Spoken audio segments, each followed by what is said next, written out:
What down, family? Welcome to Project 345. I am Run JLC, and on today's episode, we are talking about my Monumental marathon strategy and logistics. Let's get to it. All right, so real brief update on me. Last week, I covered 46.8 miles, and right now, I'm on track to cover 45 miles on this 13th and final week of marathon training. Of course, I will cap that off with 26.2 miles on Saturday, the 28th. Up until yesterday, I was actually dealing with some calf pain. I suffered a mild strain in my left calf after my strength workout last Tuesday. It seemed kind of serious at first. It was getting to the point I was having trouble walking up the stairs, but I ran 5 miles yesterday, no pain. So far, I've been walking around, no pain as well. So fingers crossed, we're going to enter this marathon healthy. So I'm leaving out Thursday afternoon to head down to Indy, and I'm planning on hitting that expo on Thursday. I want to get my build. I want to see everything and do everything I need to do expo-wise on Thursday. It's open up from 4 to 7, so traditionally it's not going to be as many people at the expo on Thursday as it would be on Friday. Friday being open from 11 to 8. They'll probably have more things going on. I know that they got some speakers coming in, which I'm not sure who's going to be speaking this year. But Friday for me it's gonna be a busy day. I still gotta get my shakeout run in. I got to check into my hotel. I gotta meet with my business coach. I gotta meet with my guy because we trying on tuxes for his wedding next year. There's other people that's trying to meet up with me as well too. And I do not want Friday to wear me out. And I know if I'm doing all that on top of being at the expo for X amount of hours, I'm just gonna be tired. And I do not want that. So I'm trying to minimize as much time on my feet as possible and just try to make the day go by as smooth as possible. So I'm trying to get everything done expo-wise on Thursday, and hopefully my Friday will not go as bad as it potentially can. Now, you know I've been watching that temperature like a hawk, and right now we're looking at about 55 degrees around run time with overcast, no clear skies, no sun, anything like that. So the run guys are definitely smiling down on me. It was showing a little bit cooler early in the week. That temperature has rose about 10 degrees since I looked early in the week, but I'm fine with that. As long as it don't get no warmer and as long as it don't drop below what I seen earlier. I ran the half marathon in Indy in 2018, 2019, and it was cold. Like, you wore warm stuff at the start and you weren't taking no warm stuff off. You kept it on for the entire race. So I am very happy with this weather. The run guys are smiling down on me, and it looks like it's about to be a beautiful weekend. All right, so still a little bit more on the logistics. Now, me, I'm not the type of person for races where I get like super nervous or anything like that. I played football in college. I played basketball, baseball, ran track. Now, back in the day, I used to get super nervous before competition, but when it comes to running, I really don't get nervous. Now, what makes me nervous is everything outside of the actual running. So that's parking, that's gear check, that's where am I gonna go, where am I gonna stretch, all that type of stuff that has the potential to affect my race before the race starts. Those are the type of things that I worry about. So what I ended up doing was purchasing the VIP experience, which I'm hoping calms my nerves. So what that includes is reserved parking, which is actually right by the start. So that's gonna be dope. On top of that, we got access to the State House, which is right there by the start. You walk outside the State House, you right there at the start. So within the State House, you got your own private indoor bathrooms. They got light refreshments, so I'm assuming it's probably gonna be more coffee, tea, water, Gatorade Noon, something like that. Probably some bananas, apples. And also a big indoor area for you to do stretching, dynamic warm-ups, and all that good stuff as well too. And also with the VIP experience, you get separated gear check as well too. So I do all of that because I just want to make sure that I'm just calm before the race. when I'm in my corral, when I'm in my wave, I'm good to go.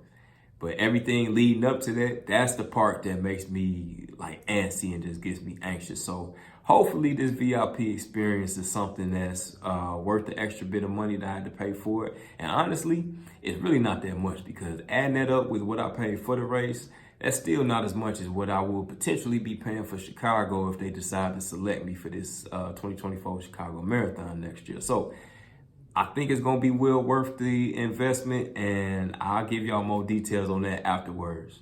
All right, so let's talk fueling and hydration strategy now. So I am starting off in wave C of the race.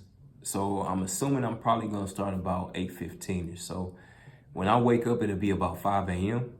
And when I'm waking up and I need to be mentally ready, and if I need to flush my body, if you know what I mean, I like to have black tea in the morning. So on top of me having my black tea, I'm gonna mix in some Tailwind Fuel Endurance as well too. Now this is the cola flavored and it's caffeinated. So just a little bit extra caffeine kick. Now I'm not a big caffeine person, but when I need to be up and if I need to flush my body before the task at hand, I like to have caffeine in my system. So on top of me consuming my tea, I'm also gonna be eating one of these Scratch Labs rice cakes. And I'll probably have an apple or a banana or maybe both with me as well too.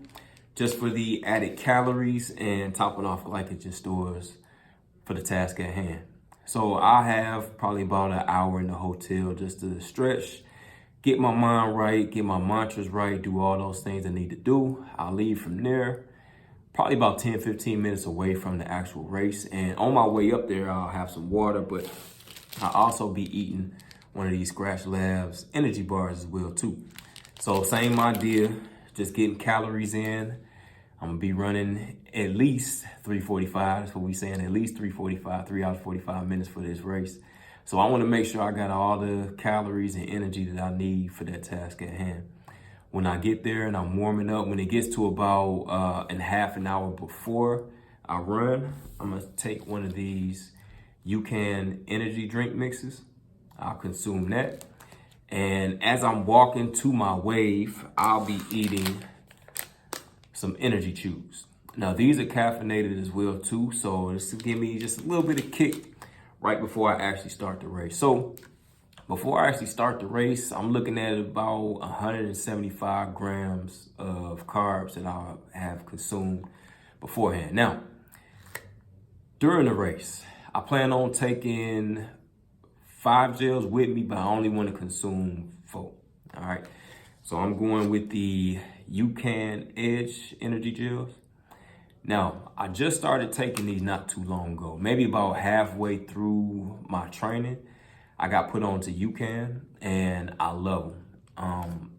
It's not real sugary, not real sweet, and just the potential for me cramping up because of actually taking the gel.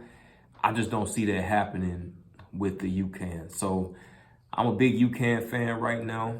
Plan on taking the gel every 5 miles. That last one being on mile 20. And hopefully that last gel will be able to power me through and get that 3:45 that I'm looking for. What better? All right, race strategy. Man, I'm keeping this thing super simple. I just plan on going race pace up until 20 miles. I'm gonna check in with myself, see how it feels. If I'm good to go, I'm gonna cautiously ramp it up a little bit. But up until that point, I plan on running even splits all the way up to that 20. Now, according to my workouts, it's looking like a 8:30 pace should be doable for 20 miles. So that's the pace that I'm gonna hang on to start off.